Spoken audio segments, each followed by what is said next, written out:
Hello and welcome to Am I Successful Yet?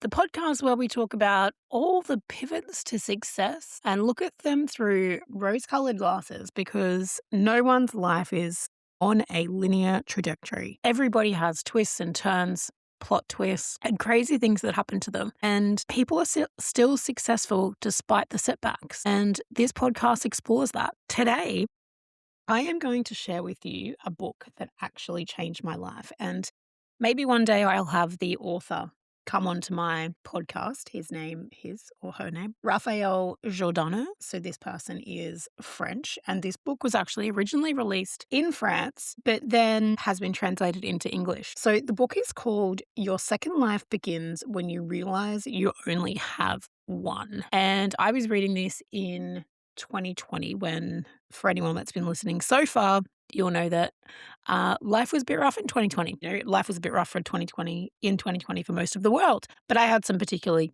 crazy things kind of happen and lots of life changes. I think it was a bit of a turning point in the next version of me and the next version of my life. And I think since then, really, I've been changing, adapting, and doing things significantly differently. So this book, Your Second Life Begins When You Realize You Only Have One, by Raphael Giordano. I'll give you a little bit of a background. So the blurb, if you will, of the book says, it's never too late to be happy. At 38 and a quarter years old, which is probably where a lot of you are at, Paris native Camille has everything she needs to be happy. Or so it seems. A good job, a loving husband, a wonderful son. But why does she then feel as if happiness keeps on slipping through her fingers? All she wants to do is find the path to joy and fulfillment. Then she meets Claude. And Claude is a Sean Connery lookalike, but he's French. And he is a routineologist. He offers unique advice to help get her there to her happy place. She seizes the opportunity with both hands. Camille's journey is full of surprising escapades and richly meaningful lessons as she sets out to transform her life and realize her dreams one step at a time. So essentially, this book is a journey of dissatisfaction with the way in which things are going right now to self-fulfillment around, I have the things, I've done the things, I should be successful now, I should be happy now, which is really the premise of this podcast. And I must say that I've taken a lot of learnings from this fictional book, mind you, that of the learnings and the lessons that Claude went through with Camille. So I should say that at this point, Camille's working in the job that she wants to work in. She has a son, she has a husband, but she's kind of getting to a point where she can't even really look at her husband. Her son frustrates her, everything he does. And while she's doing pretty good at work, she also has a secret kind of desire to design children's clothing and has put that on the back burner, even though her career is currently creative. She's kind of put this thing in the back burner and hasn't really looked at it for a long time, particularly since her little one was born. Now, I know that a lot of people are going to be able to resonate with this. You do the career or the version of life that's going to be safe. You do the one that is going to give you financial stability.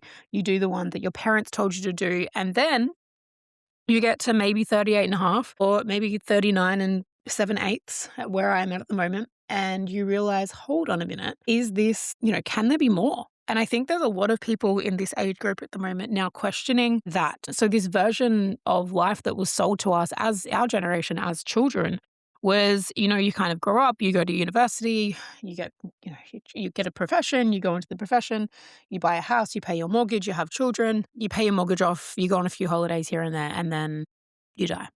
And there's a lot of people in the age group, I think, between now 30 and 50, really starting to challenge that narrative and really starting to challenge, I guess, what life is really about and what the actual purpose of all this is. So the lessons, so a few of the top lessons, I guess, for in the book, Your Second Life Begins When You Realize You Only Have One. The first one is around essentially envisioning a new version of you. And this is definitely something I do in my work and with the people that I coach. And essentially there's a big premise around you can't be what you can't see, right? And if you've never imagined it, you've never written it down, you've likely never, it's going to be very hard to work towards the thing if you don't know what it looks like. And so Claude challenges Camille to write down, firstly, all of the things that she doesn't like about her life so far. That might just be that the cushions on my couch are blue and I want them to be green. It might be that I don't enjoy the relationship I have with my husband or my son right now because of X, Y, and Z. I don't like the way my body looks. I don't like the job that I'm in. I wish I was doing something more creative. I wish I could lose that extra little bit of weight, whatever it is. I want to wear sneakers and not heels. All of the things that you're unhappy with. They're the things that you get to give away. There's lots of practices like this in, even in spirituality and in a lot of coaching and mentoring type situations where there's a lot of things in your life that maybe you don't love and you don't like and they're not necessarily serving you. And the win on that is that you get to give those things away. You don't have to hold them. And I think that we get stuck in this loop of doing the same thing over and over and over and over again. And in the book, they refer to that as routine ology. So this practice of just doing things because that's what the routine is and not taking steps to go outside of that routine. So you do the things over and over and over again, and then you realize there's a bunch of stuff that you don't like. And so then you cut those things out. And that's totally cool. You're allowed to do that. You get to choose because this is your life. And as the book says, your second life begins when you realize you've only got one of those. So you may as well start living this one like it's your only one. So you write all the things down that you don't like and then you get to give them away. And I'm not going to give away the secret of how those things given away because A, you might read the book, and B, I do it in my coaching and I think it's a really cool practice. And the next thing he asks her to do, and I actually have my own drawing of this, is draw or write down all of the qualities that you want to, or the things that you want to replace for all the things that you gave away. So if, the confidence, for example, I want to have the confidence of X. I want to have the poise of, I love the part in the book where she says she wants to have the poise of Audrey Hepburn and the contentment or peace of Gandhi. And so these are qualities that you strive to have. You're not going to have the contentment and peace of Gandhi immediately, but it's things that you strive to have and it's qualities you strive to have. And these things, I think if you think they're probably more aligned to the values that you hold, that you've now identified because you've been listening to my podcast and you've been able to identify the values, and you can start to align the qualities that you want to hold as a human moving forward into the next version of yourself. The other thing is around, what do you look like? What does that person look like? What do they speak like? And if they don't look like you, for example, they don't dress like you or the way that you currently do. Maybe your hair is a different color. Maybe you wear blazers and sneakers now. Maybe you wear dresses more often. Maybe you wear suits to work and you don't want to wear suits to work anymore. So there's a lot in what we wear and how we look. Part of that is called enclothed cognition. So that's literally a psychological research has gone into that around what we wear brings us joy or what we wear can also bring us down.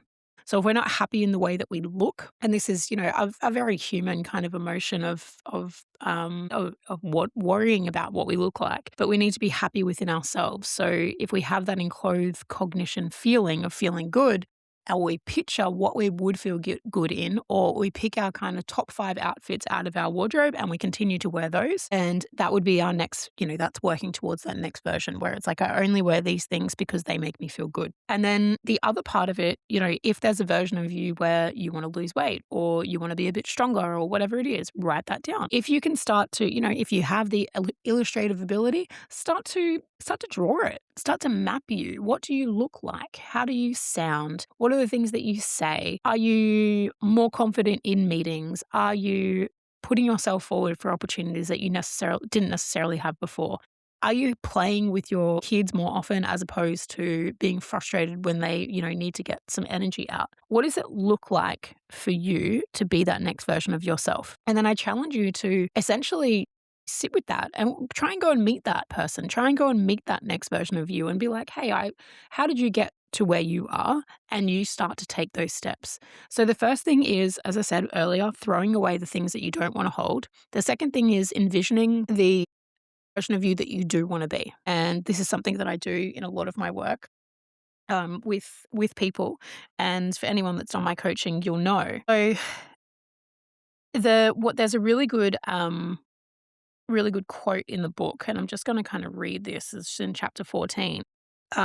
Claude says, essentially the book says, the more confidence you have in who you are, the less other people can hurt you. Once you've rebuilt your self-esteem, when you have a life project that properly suits your personality and beliefs, you will no longer be afraid. Your positive attitude will buoy you up. You'll be aligned in harmony with yourself, and the world. And then Camille says, when you put it like that, it makes me want to try.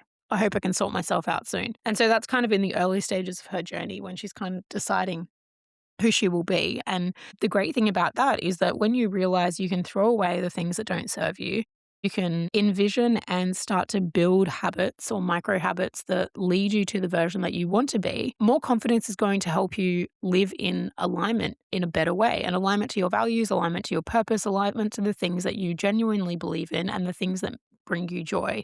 So for Camille, the things that brought her joy was creativity and having a peaceful relationship or beautiful relationship with her husband, with her son, all of these things. So such a beautiful book. I cannot recommend it enough. And in my coaching, as I said, I do use some of the practices out of this book, and I think it is absolutely phenomenal. I strongly encourage you to read it. So the book again is called Your Second Life Begins When You Realize You Only Have One. And I think that really the premise of the book is about living in alignment. It's about giving yourself permission to allow a next version of you that isn't stuck in the way that things are right now. It's giving yourself permission to start to dream, start to think bigger, start to see the bigger picture of your life. And I know, as I said at the beginning of the episode, there is a lot of people going through this journey right now where it's like, wait a minute, what I've been doing has been fine and it's got me to this point. But now I'm in, kind of this midlife period, and now I want to start what's next. And now I want to start to shape with the knowledge, the experience, the qualifications, the joys, the heartaches, all of those things that I've already had in my life. I want to then use those then to shape the next 40, 50 years. And that is where we're at. And that is the episode for today. I strongly encourage you to go and read the book. I'll leave it down in the show notes. Please ask me if you have any questions. And I will also send a link to my coaching page, because I think that after you listen to this episode, you may want to run through some of the cool things that they do in the book. More than happy to have a chat. Please send a comment, reach out to me on Instagram. Love, love, love, love, love to hear from you. Otherwise, if someone else needs this episode in their life, please share it with them and like the episode as well. Have a wonderful Monday, and thank you for being here.